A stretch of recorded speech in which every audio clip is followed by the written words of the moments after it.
મિત્રો, 90ના દશકામાં chemical એન્જિનિયરિંગનો golden period હતો. ત્યારે 91, 92 અને 95, 96ની સાલમાં એવા કિસ્સા બન્યા છે કે કેમિકલ એન્જિનિયરિંગ અને મેડિકલ બંને સેમ પર્સન્ટેજ પર પહેલી સીટ ભરાતી હતી.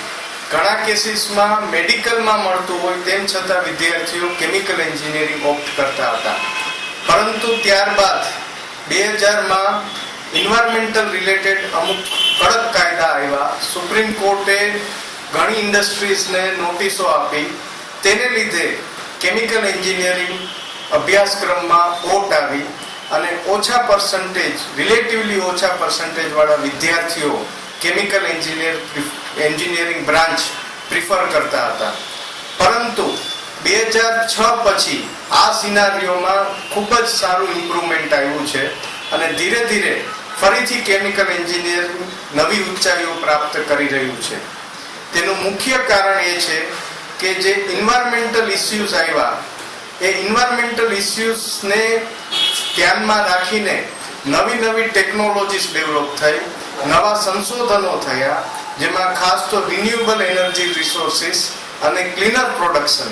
ક્લીનર પ્રોડક્શન એટલે તમે એક સેમ પ્રોડક્ટ જેમાં એક જે કન્વેન્શનલ મેથડ છે એમાં જે પ્રોડક્ટ બને છે એમાં પોલ્યુશન વધારે થાય છે, જ્યારે આ જ પ્રોડક્ટ તમે બીજી મેથડથી બનાવો છો કે જેમાં પૈસાનો વ્યય ઓછો થાય છે, એનર્જીનો બચાવ થાય છે અને ખૂબ ઓછી માત્રામાં પોલ્યુશનનો જનરેશન થાય છે. આ ક્લીનર પ્રોડક્શન ટેકનોલોજી અને નવા નવા રિસર્ચ એન્ડ ડેવલપમેન્ટ થયા, તેને લીધે કેમિકલ એન્જિનિયરિંગ બ્રાન્ચમાં ફરીથી વિદ્યાર્થીઓનો જોગ વધતો ગયો છે. મારું પોતાનું એવું સ્પષ્ટપણે માનવું છે, કારણ કે આ એન્જિનિયરિંગ જે બ્રાન્ચીસ છે એ સાયક્લિક છે, જેને આપણે ચકડોળ તરીકે સરખાવી શકીએ. આજે એક બ્રાન્ચ ટોચ ઉપર છે તો આજથી 2 કે 3 વર્ષ પછી એ બ્રાન્ચ નીચે જઈ શકે છે. આ સાયક્લિક અથવા તો સર્ક્યુલેશન પેટર્ન હંમેશા એન્જિનિયરિંગ એન્ડ ટેકનોલોજીમાં જોવા મળે જ છે અને બધી જ બ્રાન્ચે આ વસ્તુનો સમયાંતરે અનુભવ કરેલો જ છે. મારું એવું માનવું છે કે 4 વર્ષ પછી કેમિકલ એન્જિનિયરિંગની ડિમાન્ડ ખૂબ હશે.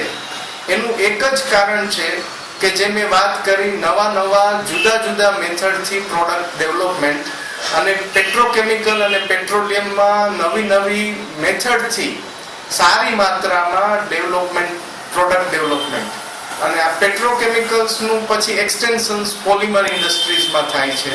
સાથે સાથે એન્વાયરમેન્ટલ જે ઇસ્યુઝ છે તેમાં પણ કેમિકલ એન્જિનિયરિંગની ખૂબ જ મોટી જરૂરિયાતો રહેલી છે.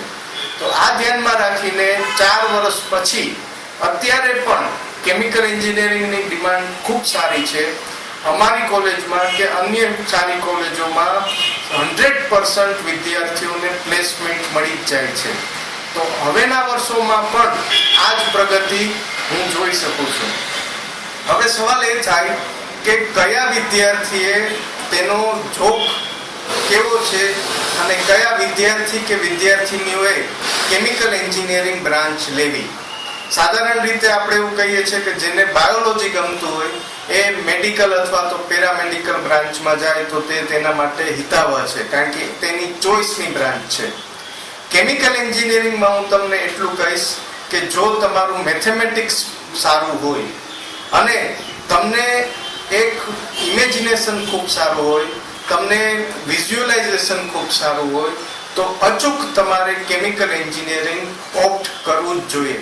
કારણ કે મેં જે શરૂઆતમાં વાત કરી પ્રોસેસ ઇક્વિપમેન્ટ ડિઝાઇનિંગ, જે ઇક્વિપમેન્ટ ડિઝાઇનિંગમાં મેથેમેટિક્સ પણ આવે છે, ઇમેજિનેશન્સ પણ આવે છે, આખું વિઝ્યુઅલાઇઝેશન પણ આવે છે. તો આ બધા જ જો તમારામાં આ આવડત હોય તો સારામાં સારી બ્રાન્ચ કેમિકલ એન્જિનિયરિંગ છે.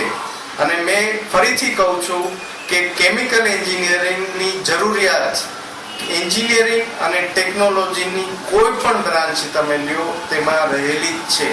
એટલે તેનો સ્કોપ અથવા તો તેની બેન્ડવિડ્થ ખૂબ જ વાઇડ છે.